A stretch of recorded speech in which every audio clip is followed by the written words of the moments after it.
वाजपेयी जी के चरणों में नमन करता हूं, उनकी स्मृतियों को नमन करता हूं।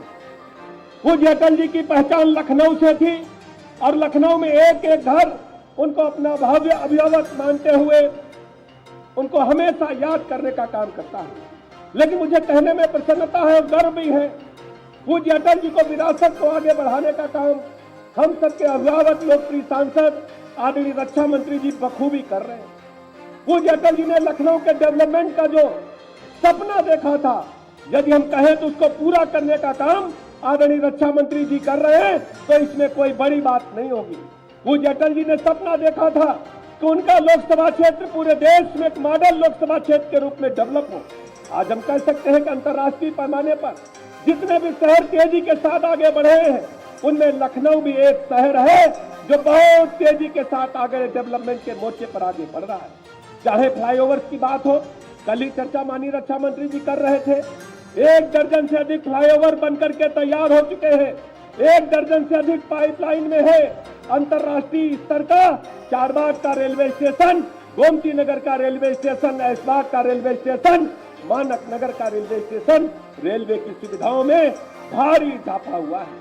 एयरपोर्ट को, हवाई अड्डे को हम लोग जब देखते हैं लखनऊ को, महसूस होता है कि दुबई से भी बेहतर एयरपोर्ट जो अंतर्राष्ट्रीय मानकों का हवाई अड्डा होना चाहिए, उससे भी बेहतर हवाई अड्डा माननीय रक्षा मंत्री राजनाथ सिंह जी ने लखनऊ के नागरिकों को देने का काम किया।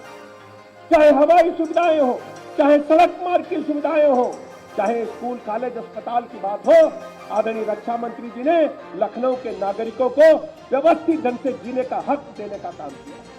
कल माननीय रक्षा मंत्री जी चर्चा कर रहे थे, लखनऊ में मेट्रो को गति देने का काम माननीय रक्षा मंत्री जी ने कल प्रारंभ किया, उसकी समीक्षा की और हम लोग गवाह हैं। हवाई अड्डे पर उतरते ही केंद्रीय मंत्री से बात करके लखनऊ में मेट्रो लाइन को बढ़ाने का तत्काल आग्रह किया। शीघ्र ही आपको लखनऊ में और तेजी के साथ मेट्रो लाइनों का विस्तार होते दिखेगा।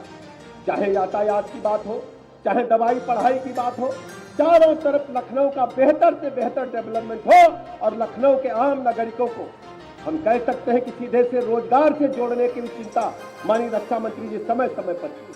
हम सब जानते हैं कि विशाल रोजगार मेला केवल लखनऊ में आयोजित होता है, जिसमें बड़ी संख्या में युवाओं को सीधे रोजगार देने का काम होता है। अभी कुछ दिनों के बाद हम सब ब्रह्मोस मिसाइल को भी बनते देखेंगे, जो लखनऊ में ही बनेगी और दुश्मन के छक्के छुड़ाने का काम करेगी।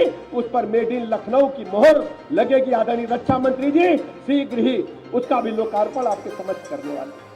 अटल स्वास्थ्य मेले के माध्यम से हमारे भाई नीरज सिंह ने जिस ढंग से लखनऊ के आम नागरिकों को, गरीब लोगों को, उनके जीवन में कोई दिक्कत ना आए, उनको स्वास्थ्य संबंधी कोई परेशानी न हो, बड़ी संख्या में काउंटर्स लगे हैं। छोटी बड़ी सभी बीमारियों को इलाज यहाँ पर जवानों ने जिस ढंग से वहां पर अपनी विपरीत परिस्थितियों में मौसम के बावजूद अपनी कार्यकुशलता का विभिन्न सांस्कृतिक समारोहों के माध्यम से अटल जी पर निबंध लिखे गए, उनका वहां पर पुरस्कार वितरण हुआ है। अद्भुत कार्यक्रम था, प्रातःकाल से ही चल रहा है। शाम को हम सब जानते हैं कि पूज्य अटल जी को श्रद्धासुमन अर्पित करने के लिए सुविख्यात कवि कुमार विश्वास जी लखनऊ में पधारने वाले हैं, जो अटल बिहारी वाजपेयी कन्वेंशन सेंटर में कार्यक्रम होने वाला है, जो अटल गीत गंगा के नाम से उन्हें श्रद्धासुमन अर्पित करने वाले हैं। मैं ऐसे अवसर पर बहुत अधिक समय न लेते हुए अपने माननीय मुख्य अतिथि आदरणीय रक्षा मंत्री जी का, माननीय मुख्यमंत्री जी का हृदय से आभार प्रकट करता हूं और लखनऊ वासियों को बहुत बहुत बधाइयां और शुभकामनाएं देता हूं। धन्यवाद।